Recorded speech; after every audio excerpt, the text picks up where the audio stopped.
my mom, we were at a store and we were trying on clothes, and she saw scars that I had on my stomach. At first she thought they were stretch marks, and then she came to see that they were scars.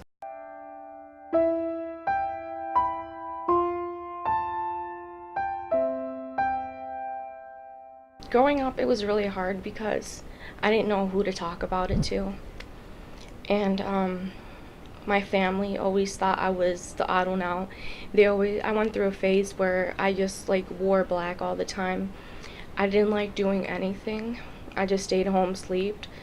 And family members would always pinpoint out, there goes the emo cousin, there goes the free cousin. And in school, it was kind of, everyone really just didn't say anything much about it, but they just said that all the time was I got labeled as emo, as just weird, and it just like hurt because I wasn't that. I was just, I don't know. I don't know why I was going through that phase. I guess everyone goes through phases at points. During a water polo game, Lisette was called over by her friends to be questioned. She refused to answer any questions and tried walking away. As a result, she was told that she always walks away from her issues. This caused Lisette to hide in shame. I just locked myself in a bathroom stall. I had already plans of committing suicide.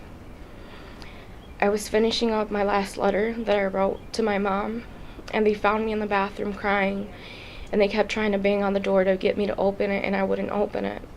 And one of them, she went to the stall next to mine, and she looked over and told the other girl, she's writing a suicide note. She's trying to kill herself. And at that point, I got up. I tore the letter up and flushed it and ran out the stall. After the incident at school, there was much debate on whether Lisette should be sent to Ingalls Hospital. She returned home and was asked by her father if she was taking drugs. Lisette stated that she was not on drugs and was taken to the hospital shortly after. I did try to call my friends. I felt lonely because, there was no one to talk to there. There was other people that related, but it's not the same, because if you have your friends, they should be there. I remember calling. They never picked up. And I also told my mom to give them the number to where they could call. They never called. Once while in the hospital, we went outside once, and I found a piece of glass by the fence. It was just fenced in. We were all fenced in. I remember picking it up and taking it in with me. And I used that to harm myself again.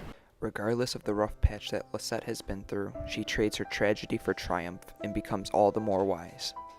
I just chose to hang in there and, keep going, because I know eventually this is just a temporary pain. We all grow up. Half the people we know now, we may not know in the future when we're older, so, decided to just keep going on. That if you really do feel like you're at the end, to always have hope that things will change. And my advice would be to open up to an adult and probably ask them for help. And if they choose not to help, because I know there's some kids who they open up to their parents, and their parents will just tell them that this is just a phase you're going through, you'll be fine, to probably tell someone in a school. And probably the best thing would be to get admitted to a hospital, because that really was the best thing for me. I don't think I regret anything. I guess everyone says everything happens to a reason, because if I wouldn't have been through what I went through, I don't think I'd be the person I am today, because the things that I've went through have made me, I guess, a stronger, better person, because now I guess everyone is always going to have sad moments. No matter what, everyone's going to have sad moments. But now I look back and, I guess I'm a happier person now.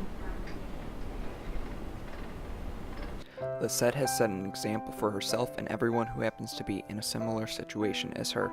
She survived what she thought to be the end. Her story can help many who see themselves as unimportant, lonely, and hopeless. She plans on continuing her road to success, leaving inspiration for those who follow her.